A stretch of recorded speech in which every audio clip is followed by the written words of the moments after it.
수년 전에 어느 목사님께서 저에게 이런 질문을 하셨습니다. 남 목사님 설교의 주제는 뭡니까? 그렇게 물어보시더라고요. 이분이 저에게 제가 지난주에 한 설교를 물어보시는 게 아니고요.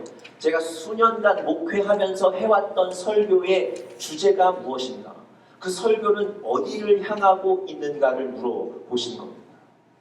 설교 생각하면 항상 열정이 생기고 기쁜 제가 그 질문 받고 고민하지 않을 수가 없었습니다. 어떤 분은 또 저에게 이런 질문을 하셨어요.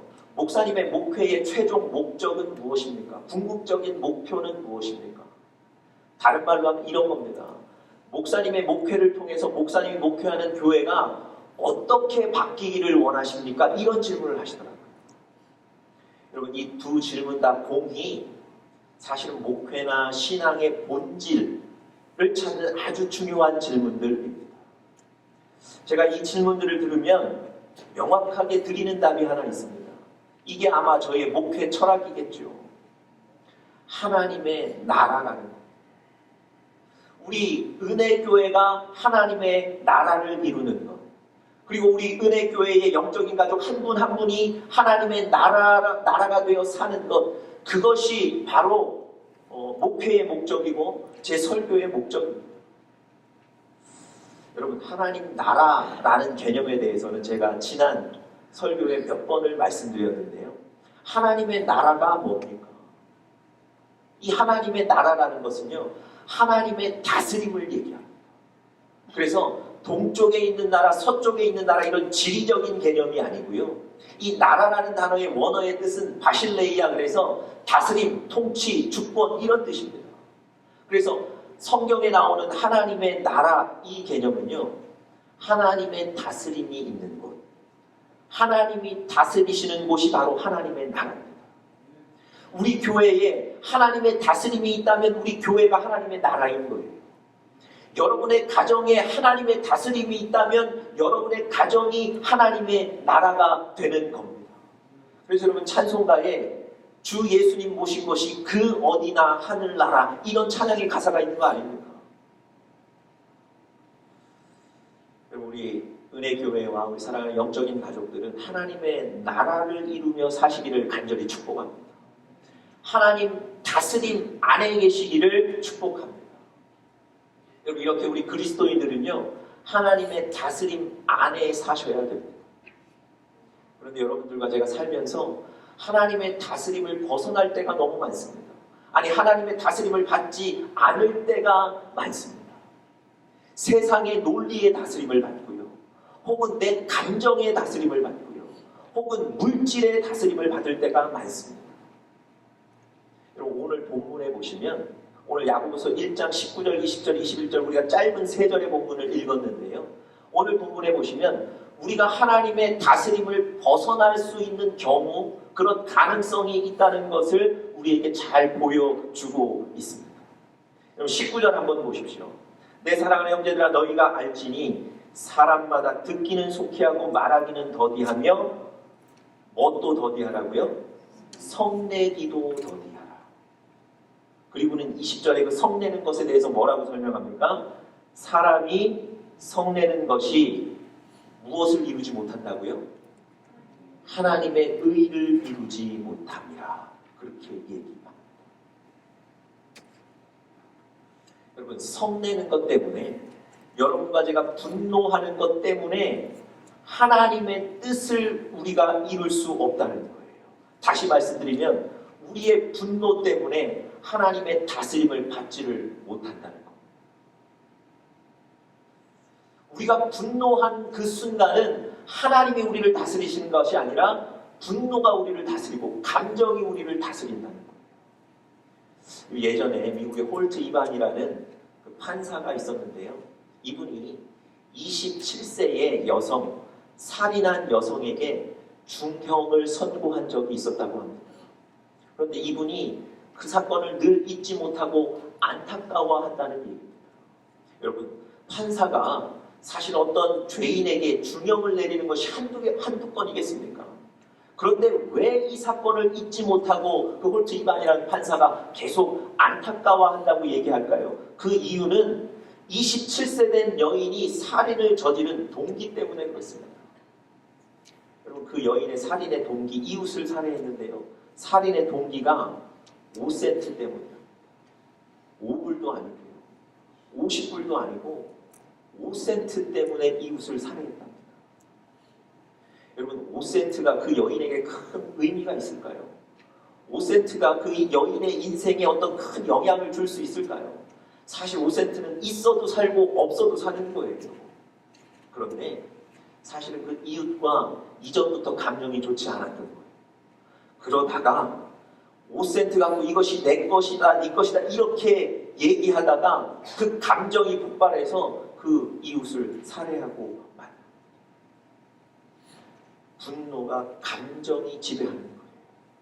하나님의 지배를 받을 수가 없는 겁니다. 여러분들 잘 아시는 알렉산더 대왕에게도 이런 얘기가 있습니다.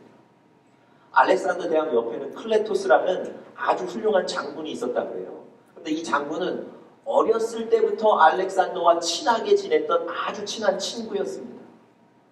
그런데 어느 날 이 두 사람이 같이 음식을 먹고 술을 마시다가 이 클레토스가 만취해서 많은 군사들 앞에서 알렉산더에 대해서 모욕하는 얘기를 했답니다.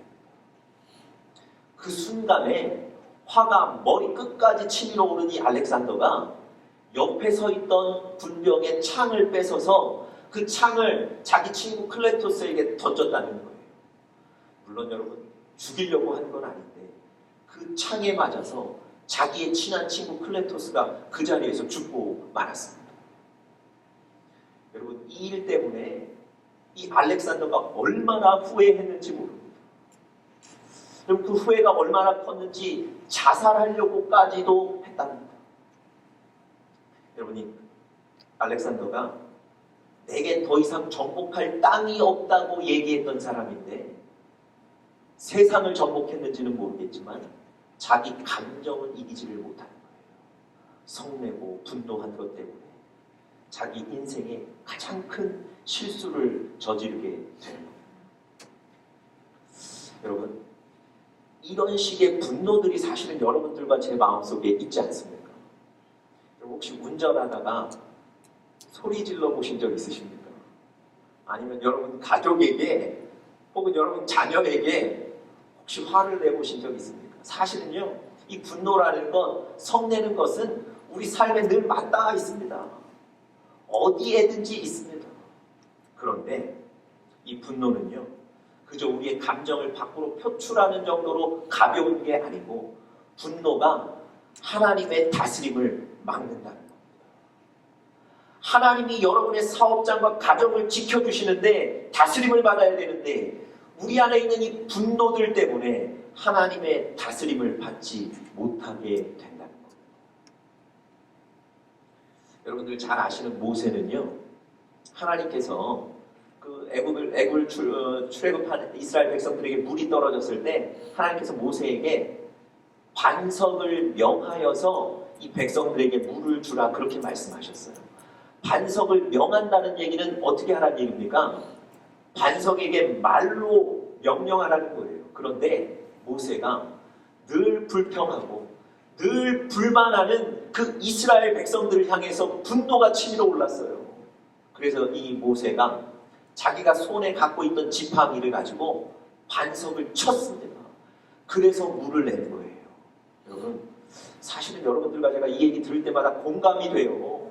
불평하고 불만하는 그 사람들 향해서 분노가 일어나서 자기가 들고 있는 지팡이로 반석을 치는 거죠. 그런데 하나님은 그의 분노를 간단하게 생각하지 않으셨어요. 이 분노 때문에 그는 하나님의 말씀에 순종하지 못하게 됐고요. 결국은 그가 그렇게도 그리던 가나안 땅에 이스라엘 백성들과 함께 들어가지 못하게 되는 겁니다. 여러분 또 잘 아시는 성경 창세기에 나와 있는 가인과 아벨 얘기도 마찬가지입니다. 여러분 인류 최초의 살인자가 된 이 가인도요 하나님께 예배하기 위해 갔던 사람입니다. 하나님께 예배 드렸던 사람이에요. 그런데 자신의 예배는 하나님이 받지 않으시고 동생의 예배만 하나님이 받으셨다는 거죠. 여러분 그것 때문에 분노가 일어난 거예요. 그 시기와 질투하는 마음을 참을 수가 없었던 겁니다. 그래서 그의 동생 아벨을 죽이게 된 겁니다. 여러분, 분노하는 것, 성내는 것 때문에 하나님의 다스림을 받지 못하는 거예요. 하나님의 뜻이 그의 삶 가운데 실현되지를 못하는 겁니다. 여러분, 오늘 본문에서는 이 성내는 것, 분노하는 것이 하나님의 다스림을 받지 못하게 한다고 얘기하고 있지만, 사실은 이 분노하는 것 외에도 여러분과 저의 삶에 하나님의 다스림을 받지 못하게 하는 경우들이 얼마나 많습니까? 여러분, 이렇게 우리 삶 속에 하나님의 다스림을 받지 못하는 경우와 상황들이 많을 때 어떻게 우리가 이겨낼 수 있을까요? 오늘 본문 21절에 보니까 아주 간단하게 그 답을 우리에게 주고 있습니다. 자, 21절 말씀 다 같이 한번 읽어보겠습니다. 오늘 본문 야고보서 1장 21절입니다. 다 같이 읽겠습니다. 시작. 그러므로 모든 더러운 것과 넘치는 악을 내버리고 너희 영혼을 너희 구원할 바 마음에 심어진 말씀을 온유함으로 받으라.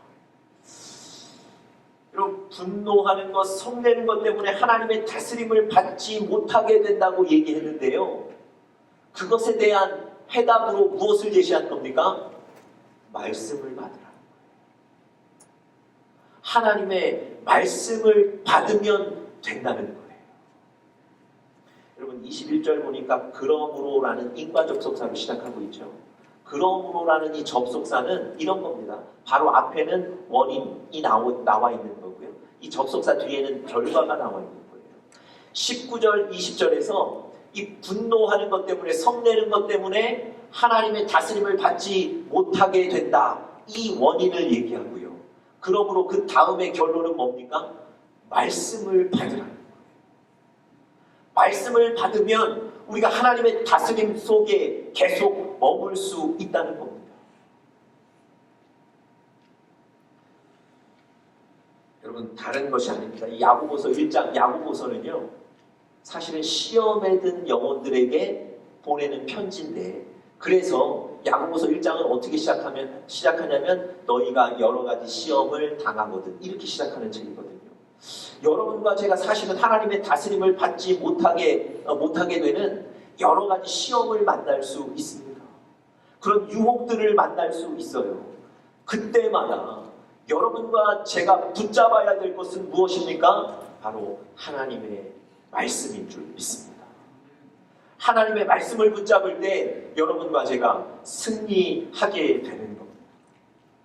여러분, 왜 이런 때에도 하나님의 말씀을 붙잡아야 된다고 할까요? 하나님의 말씀은 도대체 어떤 역할을 하며 우리는 그 말씀을 어떻게 받아야 될까요? 오늘 21절 본문에 보면 그 해답들이 잘 나와 있습니다. 오늘 두 가지로 좀 살펴보면서 여러분과 제가 은혜가 되고 도전이 될 수 있기를 간절히 바랍니다.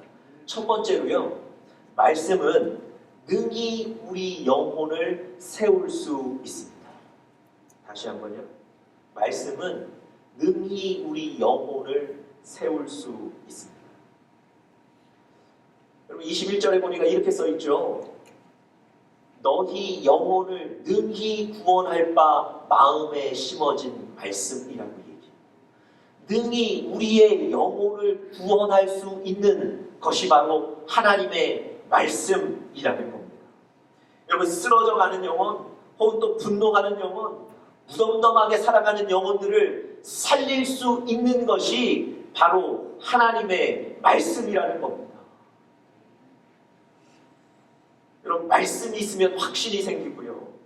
말씀의 능력이 우리를 순종으로 인도하게 됩니다. 우리가 말씀 따라 살면 자연적으로 하나님의 다스림 아래로 들어가게 되는 겁니다. 여러분, 시편 51편은요, 다윗이 범죄한 후에 그 범죄에 대해서 슬퍼하며 회개하는 기도문입니다. 그럼 다윗이 밧세바, 자신의 부하인 우리아의 아내 밧세바를 자기 아내로 취하고 난 뒤에 나단 선지자가 와서 이 다윗의 죄를 지적하죠. 그때 자기의 죄를 깨닫고 회개하며 기도하는 게 시편 51편이에요. 그런데 회개하며 기도하는 가운데 이런 구절이 있습니다. 우리 스크린에서 한번 시편 51편 우리 17절 말씀 같이 한번 보죠. 시편 51편. 네, 저것이 바로 다윗이 회개하며 하는 기도 중에 나오는 한 구절입니다. 다 같이 한번 읽어보겠습니다. 시작. 나로 즐겁고 소리를 듣게 하사 주께서 꺾으신 뼈들로 즐거워하게 하소서. 잘 보세요. 자기가 지금 사랑하는 부하는 전쟁 최전방에 내보내서 죽게 하고 그 아내를 자기가 취한 거예요. 얼마나 악한 사람입니까? 얼마나 악한 죄를 지었냐고요. 그 죄를 깨닫고 회개하며 기도하는 사람이 뭐라 그러죠? 나로 즐겁고 기쁜 소리를 듣게 하사. 무슨 얘기입니까? 하나님의 음성을 좀 들려달라는 거예요. 하나님 말씀해달라는 거예요. 여러분 다윗 너무 뻔뻔하지 않습니까? 그렇게 악한 죄를 짓고 나서도 하나님 말씀을 좀 주십시오. 왜 그랬을까요? 왜 회개하는 중에 울며 회개하는 중에 왜 저렇게 기도했을까요? 그 뒷구절을 보세요. 주께서 꺾으신 뼈들로 즐거워하게 하소서. 여러분 주께서 꺾으신 뼈들이라는 건 무엇을 얘기하겠습니까? 자기의 죄를 지적하신 거예요. 그래서 자기의 지금 상한 심령을 얘기하는 겁니다. 죄를 깨닫고 얼굴조차 들 수 없는 자기의 상한 심령이 즐거워하게 된다는 건 영혼이 회복된다는 거예요. 보십시오.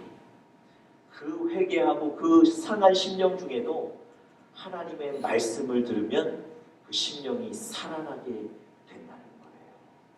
여러분, 여러분과 저의 상한 심령을 회복시키시고 살리시는 것은 바로 하나님의 말씀인 줄 믿습니다. 여러분 지난주에 제가 말씀대하는 자세에 대해서 얘기 드리면서 학개와 스가랴 선지자들 얘기를 드렸습니다. 이스라엘 백성들이 하나님의 성전을 짓다가 여러 사람의 방해로 성전 건축이 중단이 됩니다. 그리고는 14년에서 16년 동안 성전 건축하는 일을 놓고 자기 집 짓는 일, 자기 사는 일에 몰두하고 있었어요. 주석에 보면 그 14년에서 16년 사이를 영적인 암흑기라고 표현합니다. 그랬는데요. 14년에서 16년간 실망하고 절망했던 사람들이 다시 그 다음 장에 보니까 일어나서 성전 건축을 재개하고 있습니다. 여러분 14년 정도 실망하고 절망했던 사람들을 다시 일으켜 세운 것이 무엇이었습니까? 학개와 스가랴 선지자가 전한 말씀이었습니다. 하나님의 말씀으로 인해서 14년에서 16년간 쓰러져 있던 사람들의 영혼이 회복된 줄 믿습니다. 여러분, 여러분과 저의 영혼을 능히 세우고 구원할 것은 바로 하나님의 말씀인 줄 믿습니다. 여러분 주변에 강팍한 사람들이 있습니까? 하나님의 말씀을 들려줘야 합니다. 여러분의 자녀들 하나님의 말씀을 들려줘야 합니다. 하나님의 말씀이 그들을 일으켜 세울 것입니다. 미국의 존 파이퍼라는 아주 설교로 유명한 목사님이 계신데요.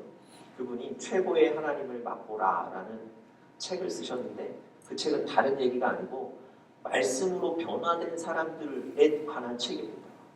그 책에서 이분이 어거스틴에 대해서 얘기를 합니다. 여러분 어거스틴은 여러분들 잘 아시는 대로 아주 학식이 뛰어난 사람이었고요. 사실은 돈도 있었던 사람입니다. 어머니가 그 어거스틴 그 아들을 위해서 얼마나 기도했는지 몰라요. 그런데 이 아들은 어머니의 기도와는 상관없이 방탕하게 살았습니다. 하고 싶은 것 다 하고 살았어요. 그런데도 마음에 만족이 없었습니다. 아니 내 하고 싶은 것 다 하고 사는데 마음에 만족이 없었어요. 어느 날 만족스럽지 못한 그의 인생을 바라보며 저 창밖을 바라보며 서 있었는데 창밖으로부터 어린 아이들이 뛰놀면서 노래하는 소리가 들렸는데 이런 얘기였어요. 펴서 읽어라. 펴서 읽어라. 남자아이 목소리인지 여자아이 목소리인지 그것조차도 잘 모르겠는데 펴서 읽어라 이런 아이들의 노래소리가 들렸다는 거예요. 여러분, 이 어거스틴이 그 소리를 듣고 갑자기 이런 생각을 하게 됩니다. 하나님께서 지금 나에게 성경을 펴서 읽으라고 말씀하시는 것 같다. 내가 성경을 펴서 읽는 그 첫 번째 말씀이 하나님이 나에게 주시는 말씀으로 내가 받겠다. 이렇게 결단하고 그 즉시로 성경을 펴서 읽었는데요. 그가 읽은 말씀이 바로 다음과 같은 말씀입니다. 자, 우리 같이 한번 읽어볼까요? 같이 읽겠습니다. 시작.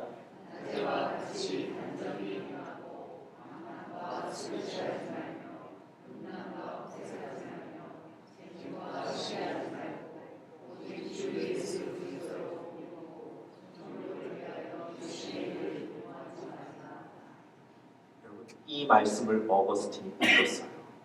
그리고 나서 이 말씀을 읽고 이렇게 적었습니다. 나는 더 이상 읽고 싶지 않았고 그럴 필요도 없었다.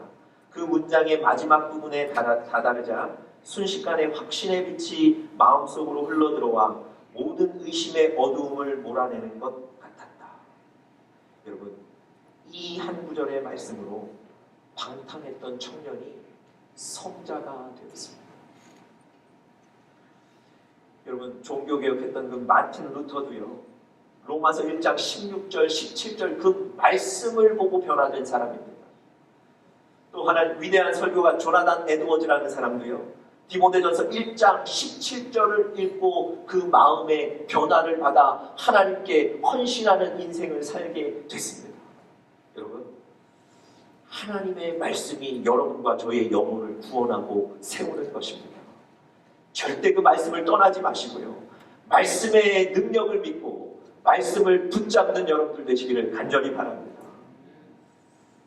여러분, 그렇다면 그 말씀을 우리가 어떻게 받아야 될까요? 오늘 두 번째로 21절에서 우리에게 말씀하시는 건 두 번째는요, 온유한 마음으로 말씀을 받아야 된다는 겁니다. 어떤 마음이라고요? 온유한 마음. 여러분, 온유한 마음으로 말씀을 받는다는 건 어떤 뜻일까요? 온유한 마음으로. 여러분, 굳은 마음이 아니라는 거예요. 온유하다는 건 아주 부드러운 마음을 얘기하는 겁니다. 에스겔서에서요, 하나님의 말씀을 받는 자세에 대해서 얘기하면서 어떤 단어를 쓰냐면 이 부드럽다라는 단어를 씁니다. 이 부드럽다는 단어의 원어의 뜻은요, 살코기라는 뜻이 있습니다. 여러분, 살코기는 어떻죠? 질긴 고기는 아무리 썰어도 잘 썰리지가 않는데 살코기는요, 칼날이 한번 지나가기만 하면 벌어진다는 거예요. 바로 그걸 두고 부드러운 마음이라고 그랬습니다. 여러분과 제가 하나님의 말씀을 받을 때 부드러운 살코기와 같은 마음으로 말씀을 받아야 된다는 겁니다. 여러분, 시편 51편 17절에 보니까요, 하나님이 상한 심령의 기도를 들으신다고 했어요. 자, 우리 저 구절 한번 같이 읽어보겠습니다. 시작. 하나님께서 구하시는 제사는 상한 심령이라. 하나님이여, 상하고 통회하는 마음을 주께서 멸시하지 아니하시리이다.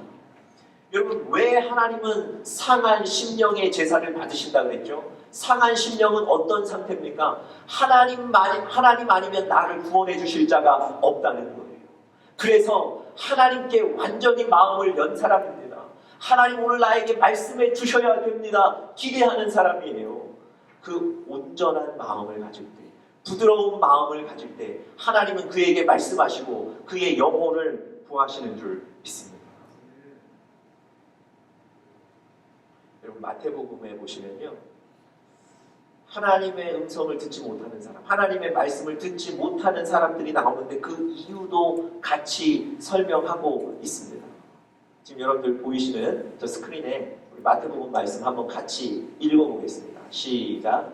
이 백성들이 마음이 완악하여져서 그 귀는 듣기에 둔하고 눈은 감았으나 이는 눈으로 보고 귀로 듣고 마음으로 깨달아 돌이켜 내게 고침을 받을까 두려워하니라. 여러분, 무슨 얘기입니까? 사람들의 마음이 굳어져 있다는 거예요. 완악해 있다는 거예요. 이 얘기는 무슨 얘기냐면 하나님의 말씀을 나는 듣지 않겠다고 이미 결단한 거예요. 왜냐하면 하나님의 말씀 들으면 나의 삶에 괜히 죄책감이 들어서 찔릴 것 같거든요. 괜히 내 삶의 가치나 명예를 잃어버릴 것 같거든요. 그래서 이미 마음이 완악하여졌다는 건 하나님 말씀을 안 듣겠습니다 결단했다.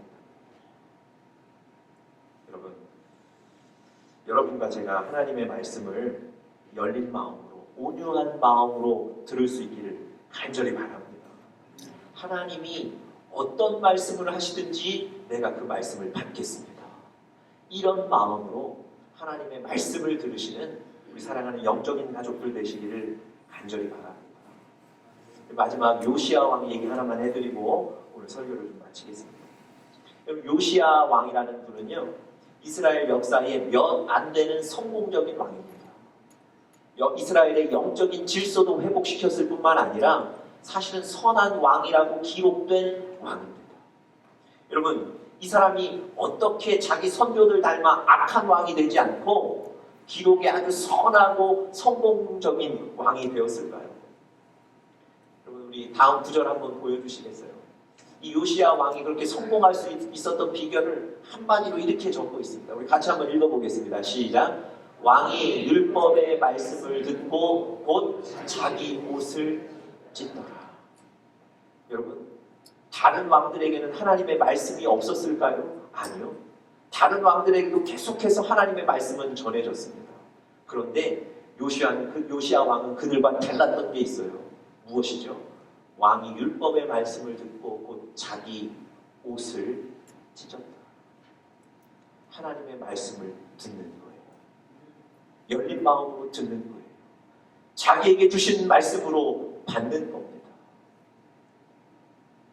여러분, 어떻게 이 요시야 왕은 전해진 하나님의 말씀을 이렇게 자기에게 주시는 마음으로 말씀으로 받을 수 있었을까요? 네, 마지막 구절 한 구절만 읽겠습니다. 다 같이 읽겠습니다. 시작.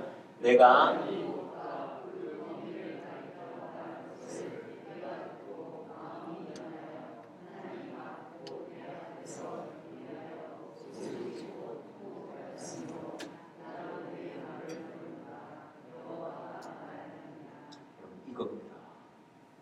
하나님의 말씀을 열린 마음, 부드러운 마음, 연한 마음으로 들었던 거예요.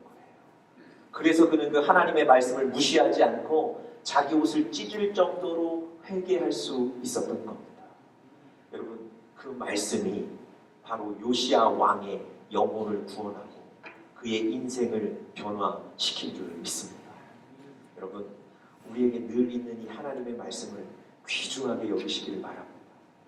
열린 마음으로 받으셔서 말씀 때문에 승리하고 성공하는 우리 사랑하는 은혜교회 영적인 가족들 되시기를 간절히 축복합니다.